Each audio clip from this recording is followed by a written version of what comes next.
And I'd always say, oh my goodness, I could have been at home watching TV, eating some pizza.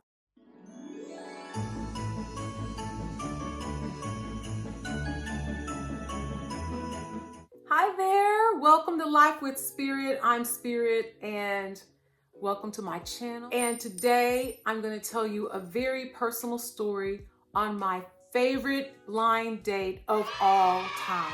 So if you want to hear that story, stay tuned.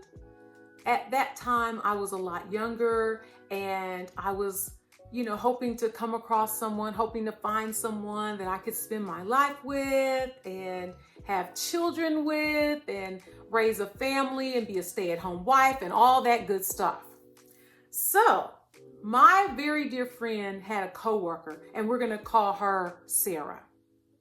So Sarah met me a few times and she told my friend that she has a cousin that she wants me to meet, that she thinks that, we would get along. We would get along.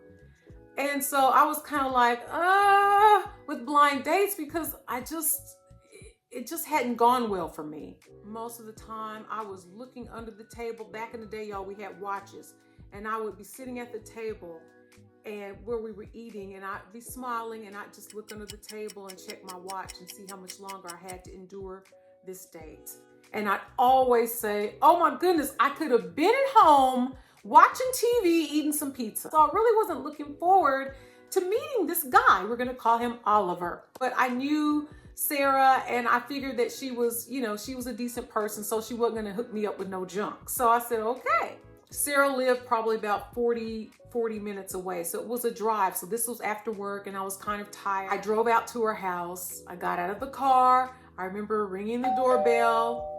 Sarah came to the door. We hugged. Hi. We hugged.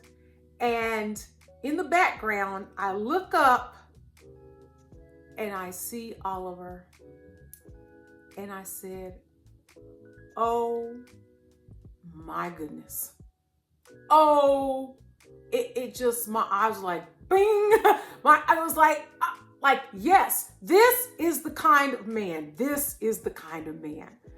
Oh my goodness. It just, you know what? Something just feels right. Oh, y'all, he was fine. He was fine. And so I walked over and said, hello. I shook his hand. Nice to meet you. He said, nice to meet you. He had these big, beautiful, gorgeous hands with these giant nail beds. And I knew that his feet looked the same way. So I said, oh, this man has some gorgeous feet. And I was so excited. I was like, I'm a foot person. I love a man with some nice feet. We were just chatting and just having a nice conversation. Sarah's husband was really nice and got the fire started and in the fireplace. And Sarah was in the kitchen fixing gumbo, which was so sweet of her. Dinner was served and he and I ate, and there was a light that was hanging over the table. We were looking at each other in the eye. He had these beautiful big brown eyes, and we were talking, and he said, your skin is beautiful. And I just melted, because nobody had ever said that, for one. And I'd worked so hard to get my skin together, y'all. He was asking me questions about my relationship with my father and my family. And I told him that I'm a daddy's girl. I love my father. I grew up with both of my parents and I felt very loved and wanted. After dinner, we decided to go over to the couch and sit down and continue talking. We took off our shoes and we had our socks on, because we were kind of, laying back on the couch with our feet up and just talking and just vibing. And I felt like I could be my true self. He was telling me that he was a police officer in a major city. And, he told me his plans on buying some land and building a house. I was like, oh, really? And so I was telling him about how I just would love an outdoor kitchen. And, I was just able to say that, whereas I wouldn't have said that on any regular date. But with him, I just felt just comfortable talking. We just had a wonderful time. Everything was just perfect the way it should have been. And so then it was time to leave. Y'all, I was ready to get some sugar. I'm like, okay. I wasn't really the first date kiss kind of person. Not that I had any rules or anything, but that just really wasn't, you know, I kind of need to take my time to get to know somebody, see if that's what I wanted to do. But with him, it was immediate. It was like, oh yeah, if he wants to do this, we're doing this. Like, it's on and popping. So we went out, he took me out to the car, and he reached over and we ended up hugging, and I was fine with that. So he said, be safe on the way home. And I just, all the way home, I was just beaming. So I didn't hear from him the next day. I said, okay, well. And I think I didn't hear from him the next day.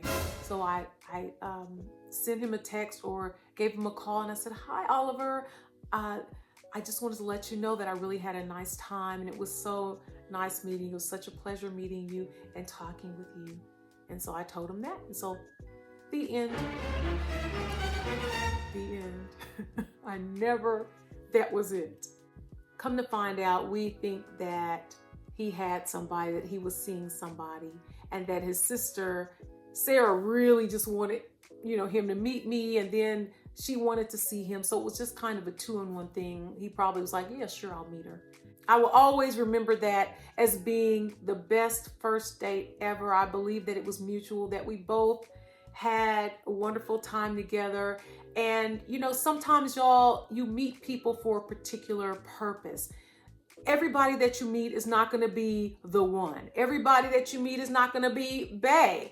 So we have to just meet people as we meet people and enjoy it for the time that we have. And sometimes those relationships end up being something really, really special. And other times they end up being beautiful memories. So I really hope you enjoyed this story. Thanks so much for tuning in and listening. Tell me your favorite part in the comments below. Thank you so much for watching. Love and light to you and peace to you. And I'll be seeing you in my next video. Bye-bye.